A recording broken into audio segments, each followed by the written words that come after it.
I wanted to share a few announcements with you just so that you can all understand the process of selecting our new superintendent. So far, what we've done is we've opened it up to applicants out of state as well as in the state of Washington. And during this process, we've had Dr. Art Jarvis lead this work with our district.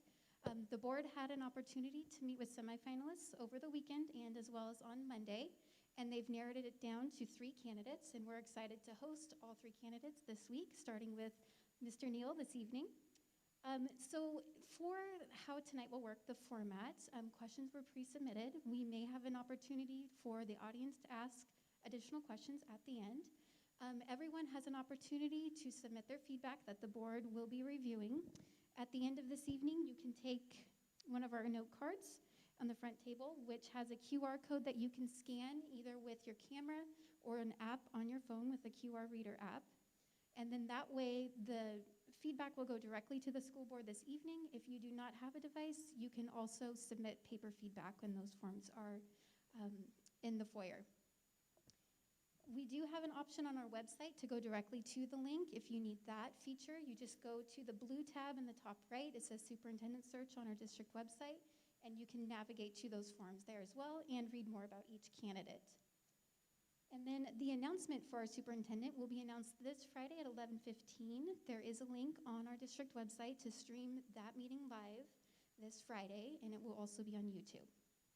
And then for this evening, I'm going to turn it over to our HR Director, Kim Knight, and Mr. Neal. Thank you again for being here. Thank you. So we would like to start off with the easiest one. Please tell us about yourself and why you would like to be superintendent of Eatonville. Great, thank you. And thank you for everybody that came here tonight and all the folks that are live streaming as well. I do appreciate that. I would like to kind of just briefly go over my career and what brought me to be here right now. I started off as a forestry and horticulture teacher at Rogers High School in Spokane.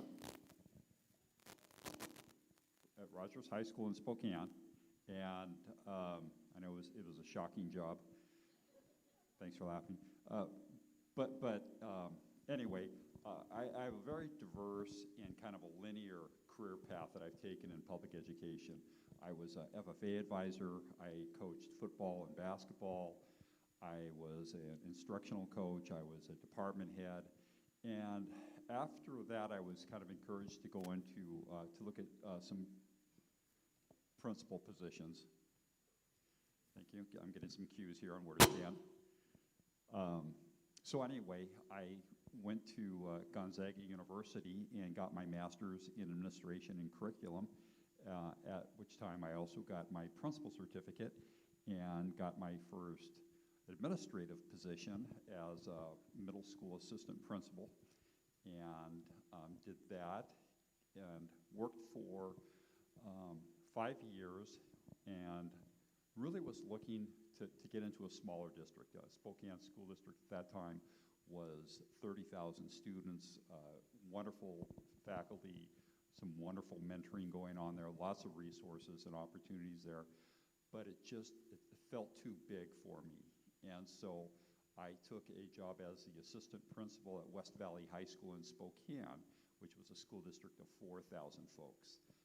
Did that for a year and then became the high school principal at West Valley and did that for 9 years.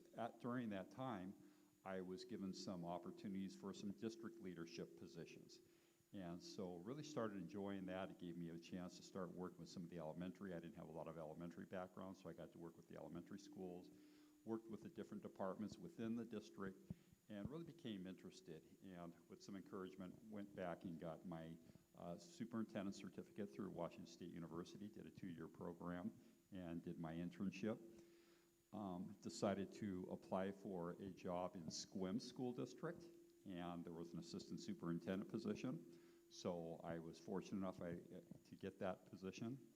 So I went from a 4,000 student population to a 2,800 student population, and was the assistant superintendent in charge of teaching and learning.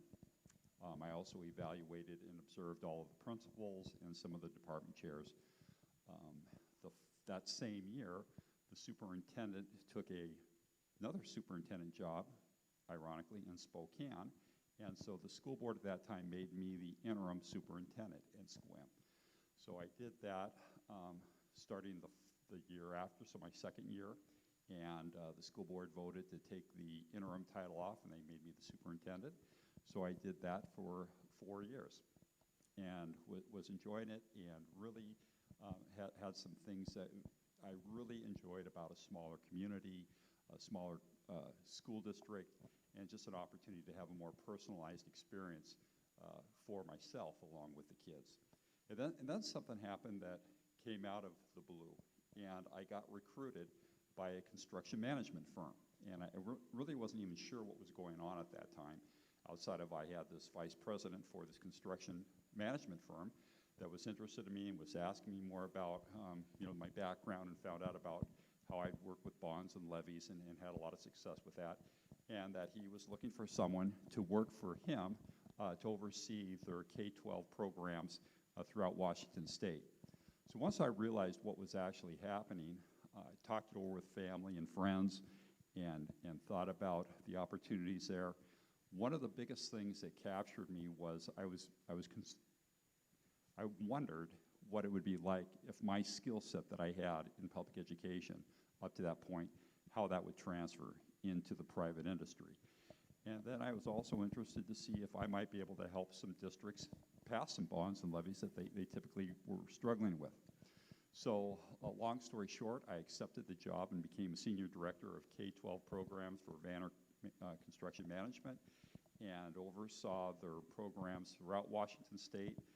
It was a corporation that was headquartered in Sacramento, so I also worked with an executive director out of Sacramento, and worked with school districts and superintendents in California, Texas, and Colorado. And I learned several things during that time over the past 2 years. One was that the skill set from public education did transfer into the private sector. I also learned a lot about pre-construction and some things that are important for us to know as school entities to try to get things to move forward. But the biggest thing that I learned was that I truly missed working for a public school. And after meeting with some of the same folks that I met with when I talked about going into the private sector, I mentioned how I was getting interested in coming back to the public schools, especially during the time of the pandemic. I was talking to superintendents. They were exhausted, they were tired, they were worn out. It was a whole new game. There was no playbook for the pandemic. And I really felt it was one of those things where I kind of heard the boom of COVID-19, and I went running towards the sound. And that's what I'm doing now. As at a time when people are leaving our profession, I want to get back into it. And so I am so excited to have this opportunity here today. And I really appreciate the school board for giving me this opportunity to be here. Thank you very much for inviting me. I'm very excited about this. If nothing else, you folks have been wonderful. I've had a great day with you and walking around the school district and meeting wonderful folks and educators alike. This has been a wonderful experience, and that's what brings me here today.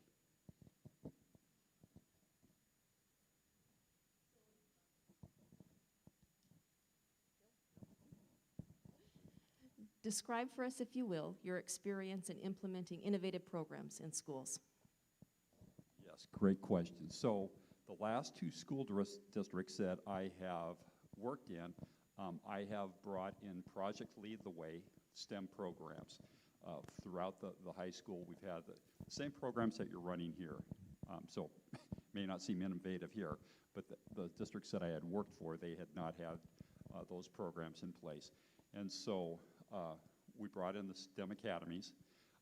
We had opportunities for teachers to get some additional training. So we had the biology teachers that went back and got the training through the Project Lead the Way program and got endorsed to teach the biomed programs, the engineering programs.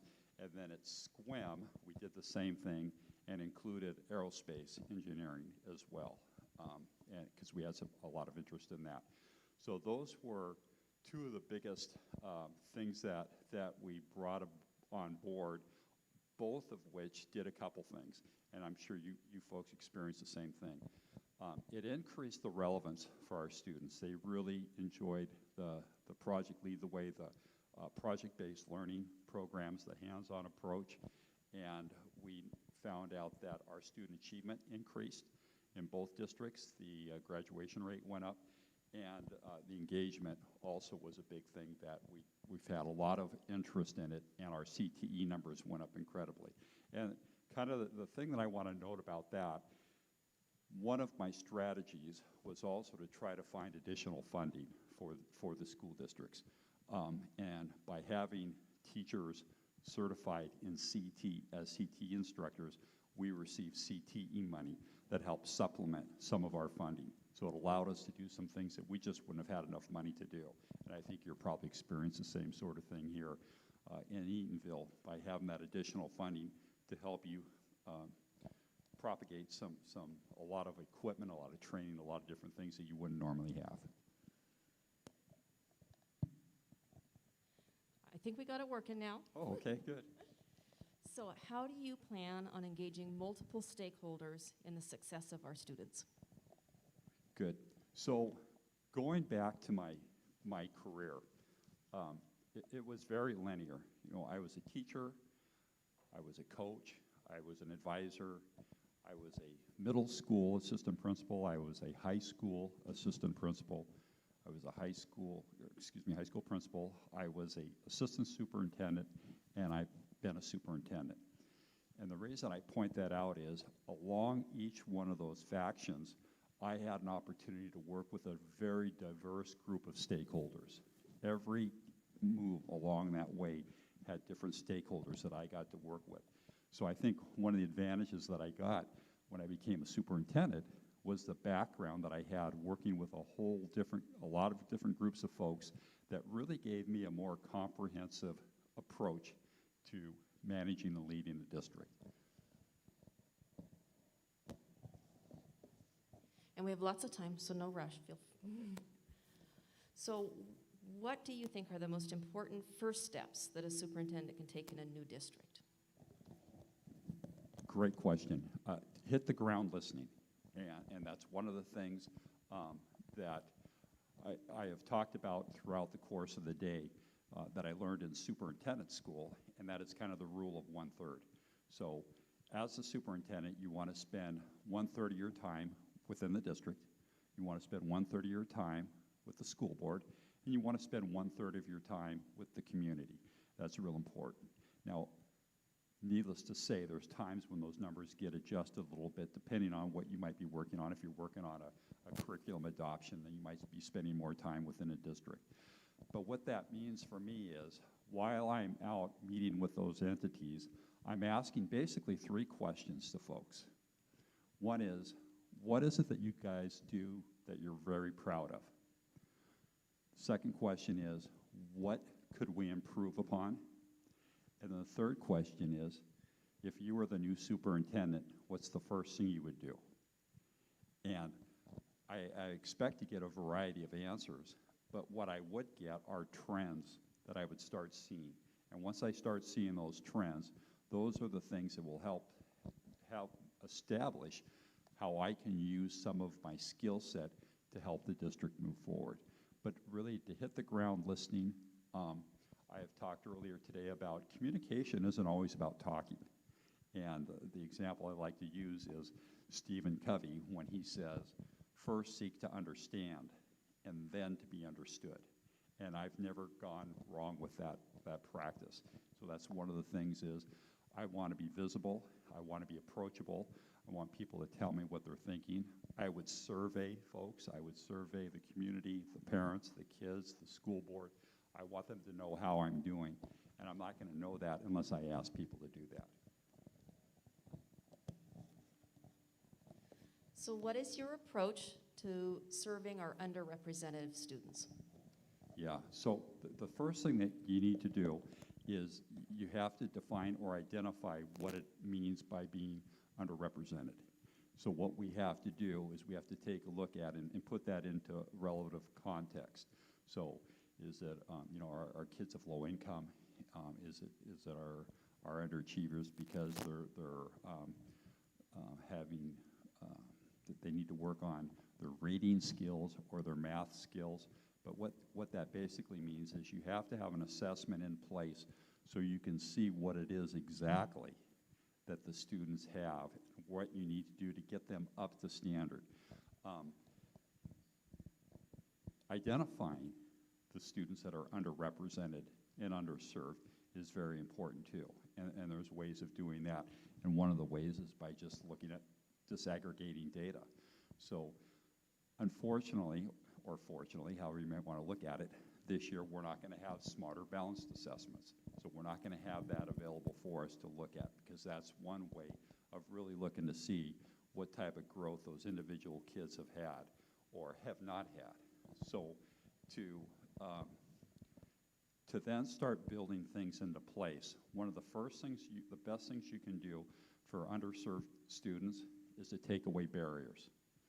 And one of the ways you take away barriers is you take away prerequisites. So if a student wants to try to go into a math class, a science class, just about any type of class that they typically wouldn't go for because there was something holding them back because they just weren't either savvy enough or understood the process of what you have to do to get there. By taking away some of those barriers, you can allow those students to try some opportunities that they normally wouldn't have tried before. One of the things about getting students to try some courses, I'm getting feedback here. Am I doing okay? Are we okay? One of the things about students challenging themselves is if they get into a course and they're trying it and they've been there for 2, 3, 4 weeks and things start falling apart and they're just not able to handle it, we can always move them into another type of a context or a class. But trying to take a kid from let's say a basic or regular ed class and then put them into an advanced course, an honors, an AP, whatever it might happen to be, is nearly impossible for that kid to catch up. So one of the things is you take the barriers away that allow them to navigate in and out of some of those classes. The other thing is going out and recruiting. If we're truly making connections with our students, then they should have an adult advocate. And that adult advocate needs to be able to work with that kid and the school system to help that student maybe take some challenging classes that they normally wouldn't take. So by doing that, you now not only have another set of eyes with that kid, but you have an adult that's in the system, that understands the system, that can help the kid move and try some different things. Where do you see Eatonville School District and community in 5 years under your leadership? Well, oops, am I still there?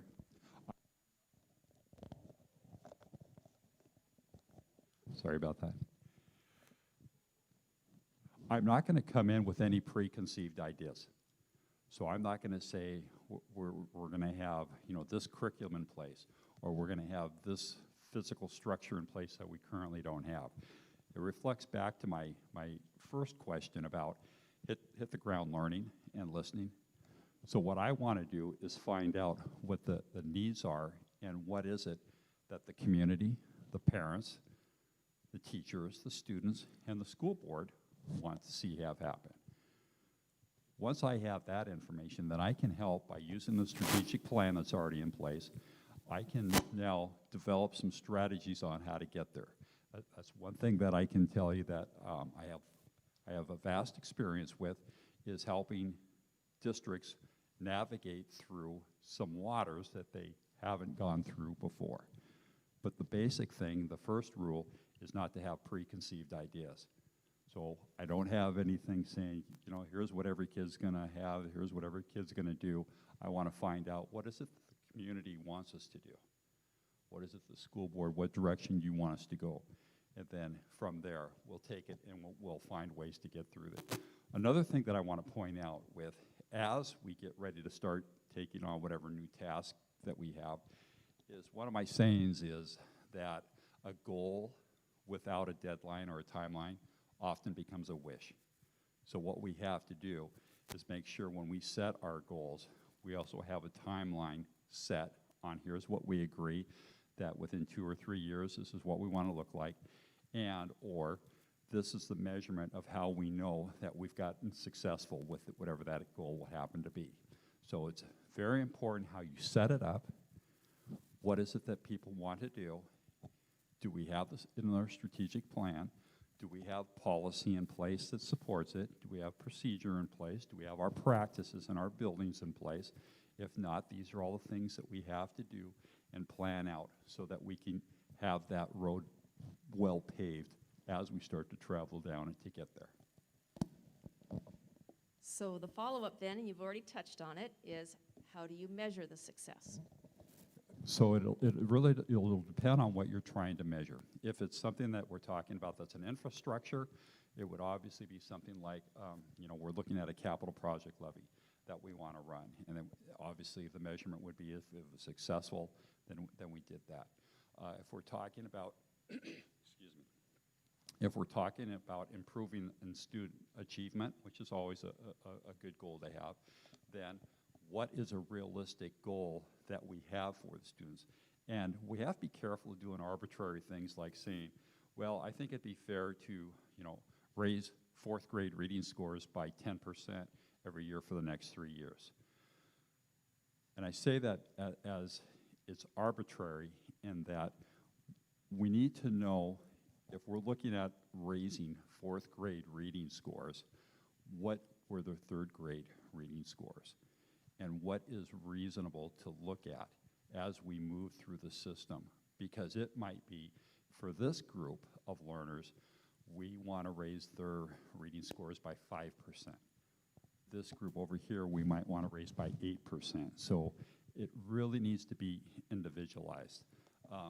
What we know is one size does not fit all. One size fits one size.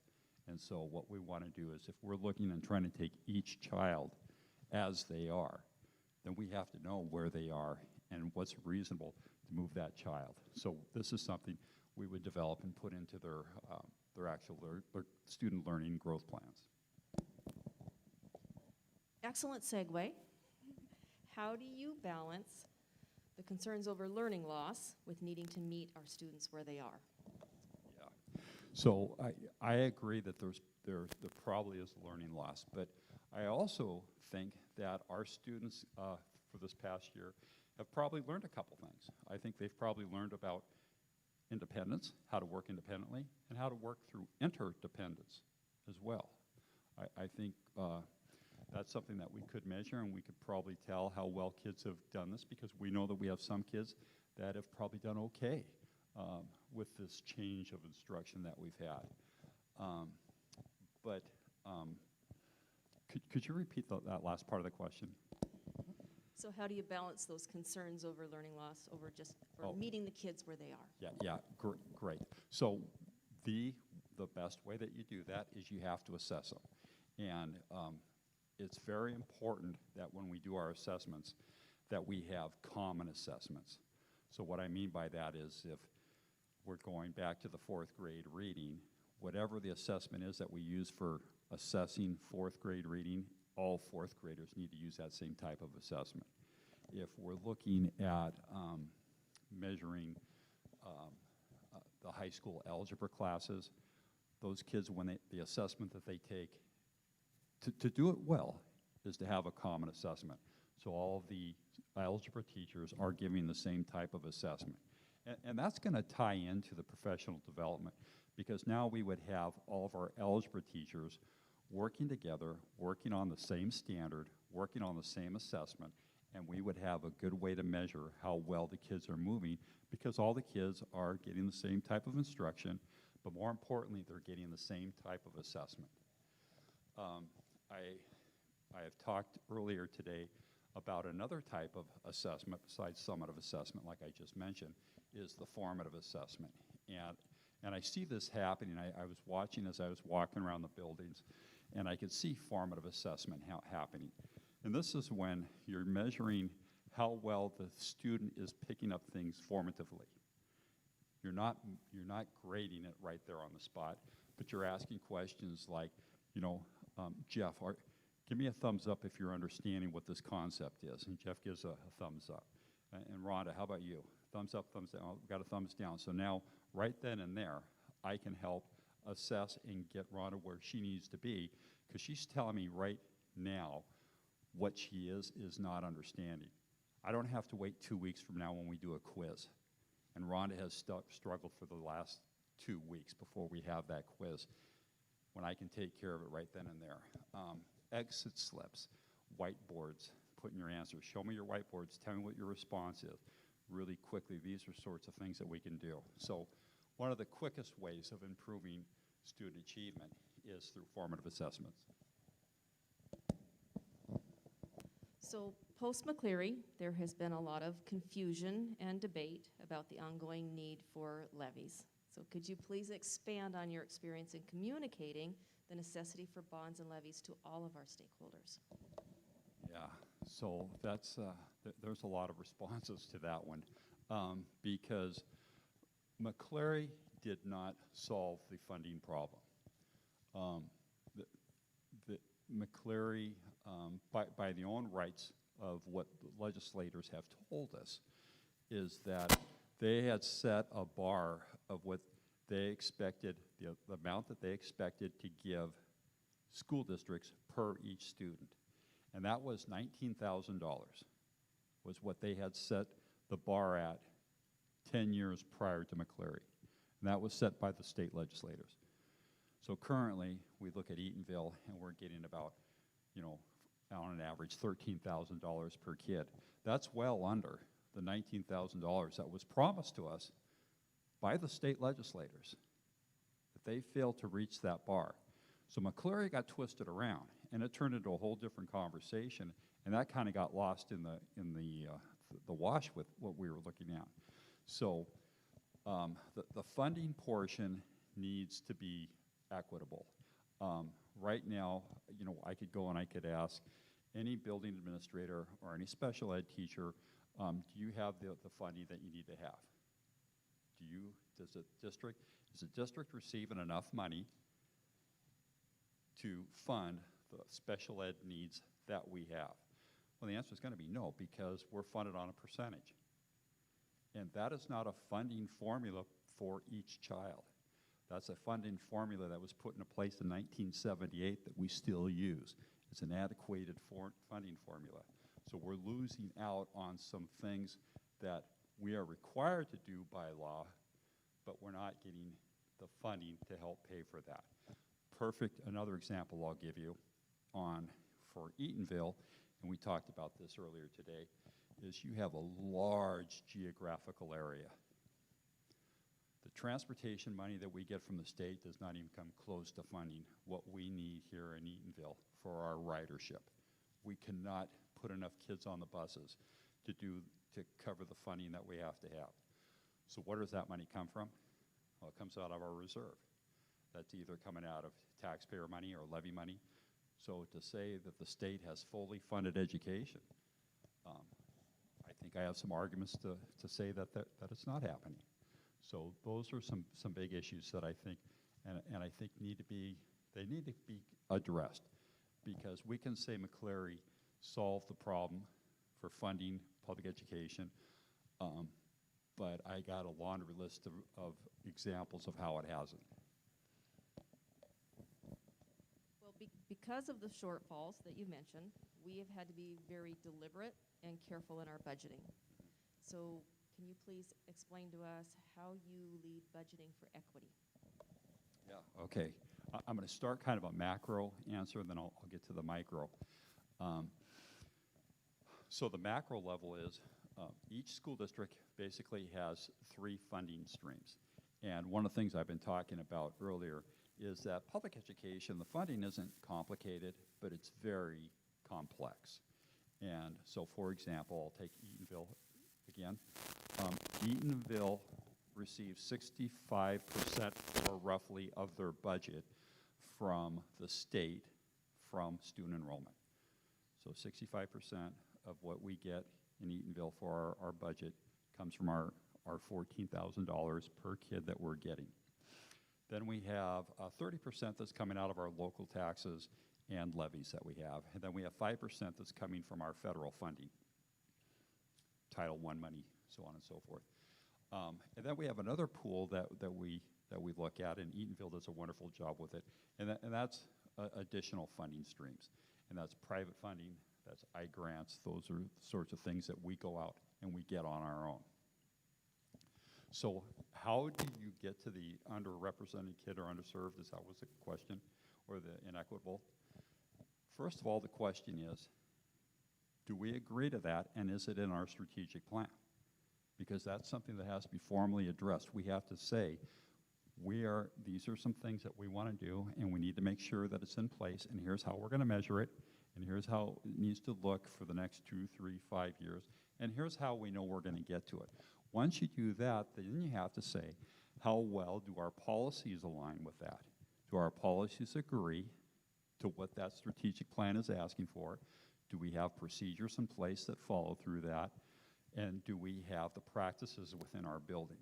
Now, once we mirror all of those and marry those together, then we now can start extracting money and finding ways to say, okay, we have now been intentional of how we're going to use this money because we've identified what the problem is, and this is what we need to take care of the problem, and here's how we're going to go about taking care of it, and here's our funding stream.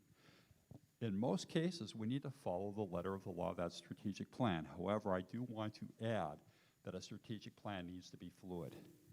And I'll give you a good example of why it needs to be fluid and needs to change. Once in a lifetime pandemic.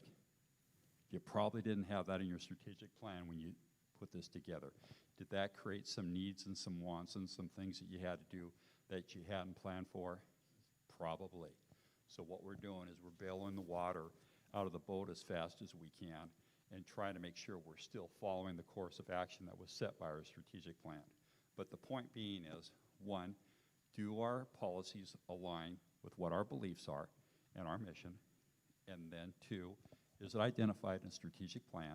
Do we have the measurements in place? And do we have truly enough money to do those things that we need to do to get there? Because these are programs, these are things, there's curriculums, there's all sorts of things that we can do to get there for those students, as long as we're intentional. That means we can't be doing a whole bunch of other different things.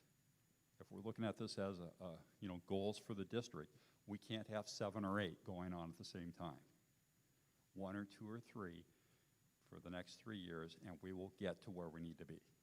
But those things need to be identified and in place, and this is just kind of a blueprint of how to move forward as a district. So we are rather uniquely situated out here, a rural community in Pierce County. What do you see as the district's role in the community? It's huge. I'm glad you brought that up because I left that out of my bio. There's 2 things that I was looking for when I applied for this job. One was I wanted to work for a school district that was progressive and innovative. And number 2, I wanted to work for a district in a community that I want to live. And this has all the makings of what it is that where I want to move to. I love the outdoor recreation stuff, the aesthetics of this community, and just kind of the progression of how this district has moved over the course of the years through Creston Barr's leadership has been incredible. So can you say that again? I'm sorry. I was going somewhere with this. What do you see as the district's role in the community? Oh, thank you, thank you. It's huge. If I haven't said this enough times today, it's to have a great superintendent, you need to be visible and you need to be approachable. And if I can take you back to my progression as an educator, Spokane, 30,000 kids, West Valley, 4,000 kids, Squim, 2,800, Eatonville, 2,000. There's a sweet spot for me. I enjoy a like-sized community that I live in right now, which is in Squim. I enjoy it. I love being part of the planning, of helping out and volunteering. I want to be and give back as much as I can. So I am going to be extremely visible and approachable And that's something that I feel that I think you owe the community. And, you know, the school district and the community, when we're this big, they kind of meld together. And that's the way it should be. We really should be working together with all the oars in the water at the same time and all rowing at the same time and get us to the direction we need to go. But when you do that as a community, and I don't know if you had a chance for everyone to take a look at my resume, but if you look at my references, quite a few of them are with the community and business leaders that I had. These are people that I worked with at SQUIM. That's something I enjoy doing. I'll get out, I'll meet folks, I'll talk with them, I'll listen to them, I'll tell them what our needs are, I'll tell them what our challenges are, and I'll ask them, how can you help us? And how can we help you? We need to have a symbiotic relationship as we put this together. So I'm very excited to have the opportunity, and I'm definitely in my wheelhouse in the size community of Eatonville. This is what I'm looking for. This is the size community that I want to live in. Knowing that mental health issues are impacting all aspects of life, particularly right now, how do you envision adding mental health supports into our instruction? Yeah, great question. So the last legislative session, one of the things that the legislators have done, and it sounds like I've been banging on the legislators, and I don't mean to. I was just kind of answering the questions. But one of the things that this last legislative session has done is they have provided additional money for nursing and mental health types of programs. And that's huge. So what we have to do is make sure that, do we qualify for this? Is there money out there for us to apply for? And to get those resources in here. It's going to be extremely important for us to do a couple things. As adults, we need to really watch our students closely and see how they're doing emotionally and what state their mental health is in. By the same token, and not any less important, is we need to do the same thing with our adults. And we need to follow what's happening with our staff members and how they're navigating through this and what sort of things that have gone on. Because we have all been affected in all sorts of different ways because of this. And it's so much that you couldn't even record all of the things that are happening. But what we can do is we can keep an eye out to see how things are progressing so that if we see someone that's struggling, we have the training to go to that person and say, how are you doing? Can I, you know, especially if we know the student or the adult. What can I do to help you? What is it that you need? But you have to reach out. It's not something that you can ignore. You can't walk by someone that you see struggling. And this is going to be a key issue. And this is one of those things where it's going to be as important as academics, is dealing with folks that are having some potential health issues. And as long as we're cognizant of it, and we have some training, and we have some understanding, and we have some place where we can take students or adults to help them through this, we will get through this. There's no magic wand with this, and this isn't something that's going to be over in a week. This is going to take a long time for us to get through all these things that are out there. And who knows when something might arise that triggers something for somebody that now has a different reaction, and they've been doing fine up to this point. So it's not one of those where we can say, well, we did the training, we know what we're supposed to do, the year is over, everything's good, here we go. This is something we're going to have to keep our eye on for a long time. Our board has made diversity and equity a priority for our district. How do you foster and support diversity and equity in the classroom and the community? You bet. Again, I'm going to go back to, is it in our policy? What do our policies say about diversity and equity? How does that align with our strategic plan? Have we trained our staffs on what that needs to look like? Do we identify it? Do we define it? Do we have structures into place?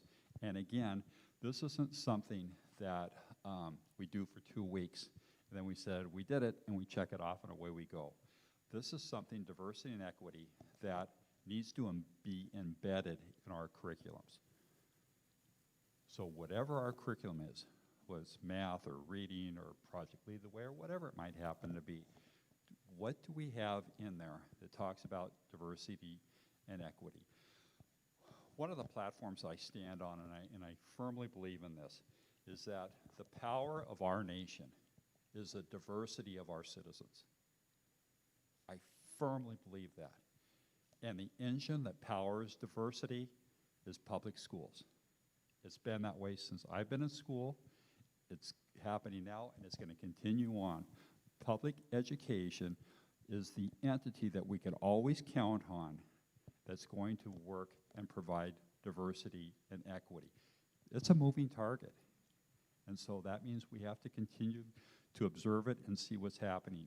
This is also something that I think we can do, where we could have like equity coaches or diversity coaches.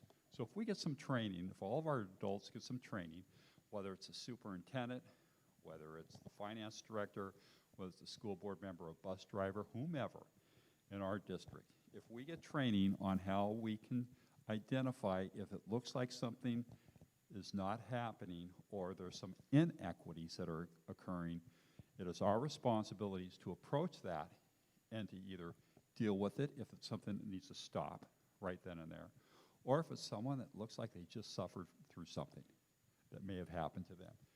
So if we have these equity coaches, like we have wrestling coaches, but we have equity coaches, and we see something that's inequitable, and we step up and we deal with it, just like we would if we were any other type of a coach, we can go a long ways with this. Because we owe it to be the advocates for our students as adults. Conversely, our students can do this as well. They're very good at this. You cannot fool a kid. They know when things are not going well. They will probably be the first ones to identify if something's going wrong with one of their friends. So we have to be able to give them the coaching type of background that they need. And it might be going and finding an adult to help them because they know one of their friends is struggling right now and to deal with that issue. We've had a lot of hurdles to overcome this year in engaging our students. How do you expand activity options for our students in a pandemic? So are you talking about when we come back in September or? Yes. Okay.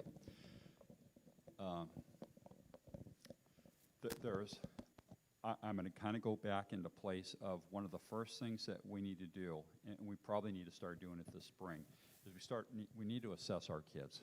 We need to find out where they are academically and what it is that they have done well or areas that they're really struggling with and just not doing well with. And then that would give us time over the summer to start planning on what is it that we can do to start getting a second grader that's maybe not at a third grade reading level, but now is at a kindergarten reading level. Because we have to, this is a time when we have to erase social promotion. So this is a perfect time when we can't say that we know that every 5-year-old is going to start off and be ready for kindergarten, because we know that's not true in a normal situation, right? We have some kindergartners that are reading at third grade level and some kindergartners that come in and they're learning their colors. In this case, if we've had some sort of learning loss with our students and they're not getting to that level that we know they need to be, we need to make sure we have them working in the right group. Because if we thrust them into a level that's now 2 or 3 levels beyond where they are at that point in time, there's really going to be a slide, and there's really going to be quite a bit of a loss. And so we are going to have to do more assessments. We're going to have to do them often. We're going to have to have remedies in place. We're going to have ways that we have. I'm going to take a step back. We're going to have training for our teachers to be able to do this, because I just can't wave this magic wand and say, here's what Gary Neal says we need to do, and so let's go ahead and let's do it. We're going to have curriculum in place. We're going to have training for staff members. They're going to have to understand how to do this. They need time to get their heads around this so that they can have the best tools. Their tools can be sharpened when they're ready to take these things on. And that doesn't just happen by being excited about it. That requires a lot of training, a lot of opportunities for them to get together, to have horizontal professional development, to have vertical professional development, and what I mean by vertical is so second grade teachers are working with third grade teachers and vice versa, depending on the clientele that they have. Algebra teachers working with Algebra 2 teachers, whatever it might happen to be, so that they have an understanding of what the expectations are for that kid and maybe where that kid is for that particular content group. So now more than ever, there is a need for multiple pathways for our students. So I would invite you just to expand on that idea. Yeah, you know, it's something that is a good idea to do regardless of a pandemic, is to have multiple pathways. And the way that we get through that is to make sure that we have a clear direction or sight on where we want students to be. So multiple pathways could mean a lot of different things. But I'll kind of generically give it this label. Curriculum needs to be relevant. Students have to find relevancy in what it is that they're learning. It has to be robust. They have to be challenged with it. And it has to be rigorous. They have to have the ability to move forward and jump into different things. And the way you do that is by enriching their learning. And that's much easier said than done. Because if you have 15 kids in your elementary class or you have 28 kids in your high school class, they're probably all going to be at different spots. Now, Eatonville has an instructional framework in place for that with the Universal Design for Learning. So that's a process that takes kids where they are and then has things in place to help them move to where they need to be. It's also called response to intervention or RTI. There's all sorts of different things that are out there. But these are tools that teachers need to have. They need to be well schooled in it. They need to have opportunities to practice it. They need to have a chance to test it out. They need to have to come back and measure how well that went, what went well, what didn't go well. But these are problems we're not going to solve overnight because these problems didn't come overnight. So we need to take our time and be patient and work our way through the system. And that's something that I would support, and that's something that I would try to find resources so that we make sure that everybody has professional development so that we can get our kids to the place where they need to be. You discussed earlier today your belief that there is a difference between all children and each child. Could you please share that philosophy?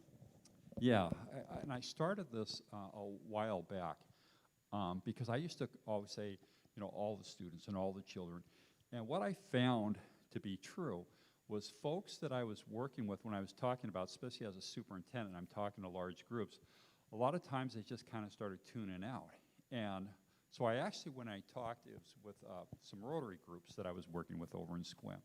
And I said, how did it go today? They said, oh, you kind of lost me, my kid. You know, I know what you were talking about, and you were talking about this levy and the things that you need and so on and so forth. But my kids have been out of school for 10, 15 years. So I just kind of tuned you out because it didn't really apply to me. And I thought, oh, that's not good. How many times have I been having those conversations with folks that have been tuning me out? And I found a nuance. And the nuance was I changed the next time I went and spoke in front of a group, a service organization, I changed it from all students to each student. And then I gave it a caveat.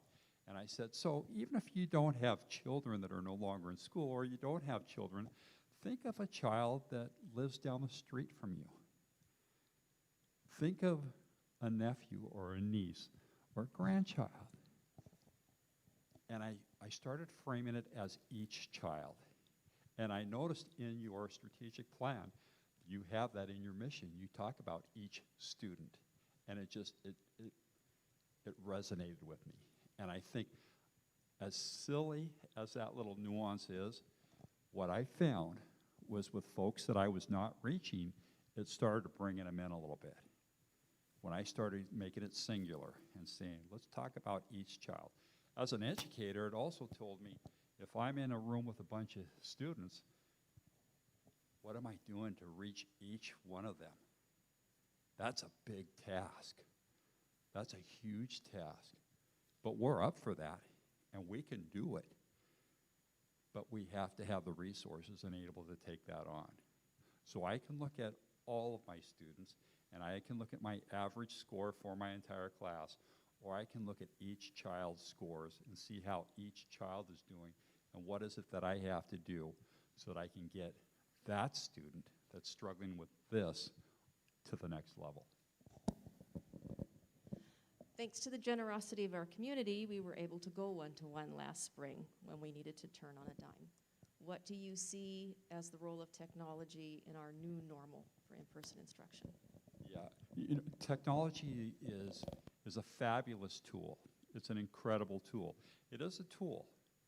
Without an adult there monitoring and working with it, we see what is happening now in some cases, where kids are having a very difficult time because they don't have that one-on-one connection. But something else that I want to point out, and there's probably many people here in this audience and many people on live streaming, well, I don't know, but there's probably many people like myself, and that is this. I grew up as a 20th century learner. I was not brought in as a 21st century learner. Huge difference. As a 20th century learner, tell me if this sounds familiar to you, each one of my classes when I got into high school, we had rows of 5 by 6.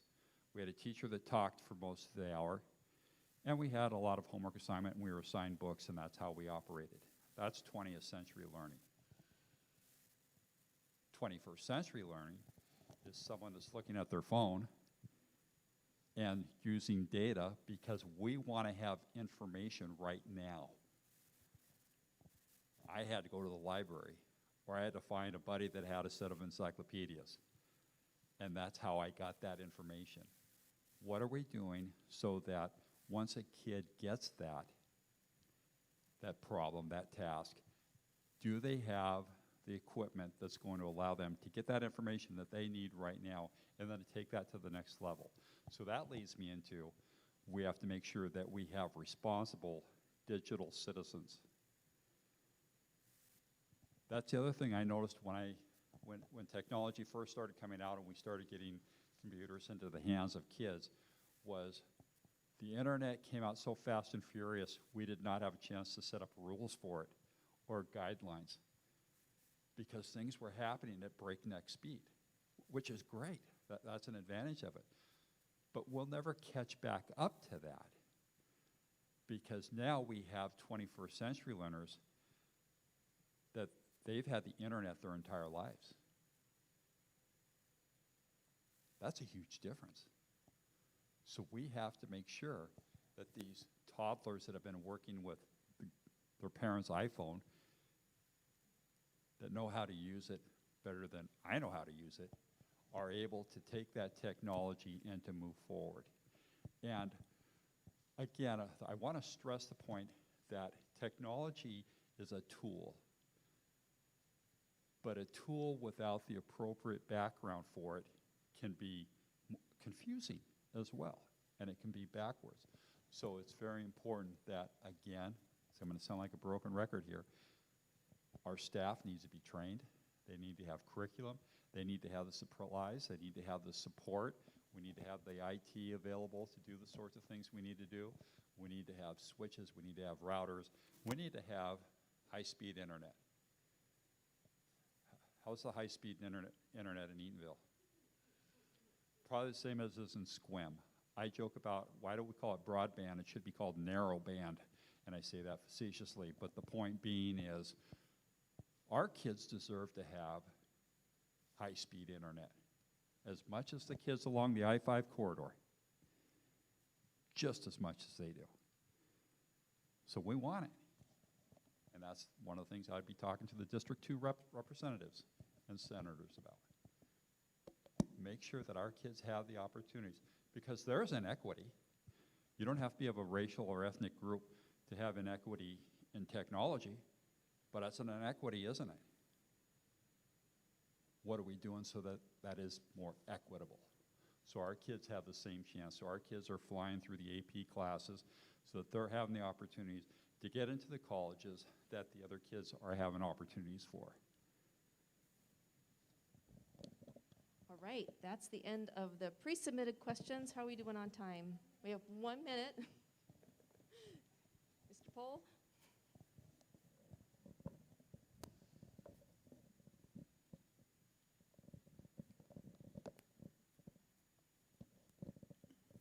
All right, I'll ask this one. I had a couple here. This one's kind of long, just real quick. And it hasn't really been discussed because pandemic, that brought up a lot of issues. But prior to the pandemic, not unlike most other schools and districts, through the years we've had issues with bullying and stuff like that in the school. Being a longtime self-defense coach and everything, I've taught a lot of kids in the area. I've had a lot of kids come to me because they were being bullied in school to the point of threatened to be killed and raped. Many times their initial talking about it kind of went unheard. And it wasn't until the point to where parents had to threaten lawsuit or get the police involved that it actually escalated to anything. I mean, I've had to come in and be representatives for the kids at times. As a superintendent, what do you feel like your role is in trying to curb some of those issues? It's a huge role. It starts from me. And I'm gonna clump those together, and I've got a long answer that I'm gonna kind of truncate a little bit, because I'm gonna throw in there harassment, intimidation, and bullying, and those are all three problems. I am well schooled and vetted in those three things, and there's a reason for that, because in 2000, I was one of about 7 people that were on a panel from Washington State that helped our legislators craft the definition and terms for harassment, intimidation, and bullying. So not only do I understand what those actually mean, I understand what it needs to look like within the school district. It's not acceptable. It's not acceptable from student to student. It's not acceptable from student to adult. It's not acceptable from adult to student, and it's not acceptable from adult to adult. So what we have to do is we have to make sure that we're doing sensitivity training. Again, it's not a 2-week window. This is something that's embedded in everything we do throughout our career, throughout our progression, regardless of where we're at, and we have to identify it. We have to make sure that students feel safe. We have to. This has to be a safe place for them to come. Is it always? No. Do the kids know what to do when it happens? I imagine they probably do in Eatonville, but sometimes kids are afraid. And so what you have to do is you have to take that fear away. And how do you take that fear away? By having intervention that comes in so swiftly to deal with whoever's doing the harassment, intimidation, and bullying, that it stops right then and there. And it has to be a zero tolerance. It's the only thing that I can think of that I have zero tolerance for. Because most of everything I think we do in education has to have a lot of gray matter, but I have zero tolerance for harassment, intimidation, and bullying, because it's a very serious thing. And students grow up either as victims or as bullies as adults, and that's when things really get bad. So my guarantee to you is that that is something that we will talk about. It'll be uncomfortable in some of the situations, but I'm going to want to know, school board, do our policies back our HIB, harassment, intimidation, bullying? Do our procedures back it? Does it show that this is what we're going to do? Is it on our strategic plan? Are you kind of seeing how this works? Are all those things in place? Are they funded? Is it important enough that it needs to rise up here, or is it down here? Or do we feel like we don't have a problem? But how do you do that? Remember I talked about surveys? Surveying kids is easy. And that's something you can survey kids and ask them, and you're going to find out right away. So if we start finding trends of where that's going on, then we can start addressing it. Zero tolerance. Zero tolerance. Thank you so much for your willingness to stand up here with us this evening. We really appreciate your time, and we thank you all for watching this evening. Thanks, everybody.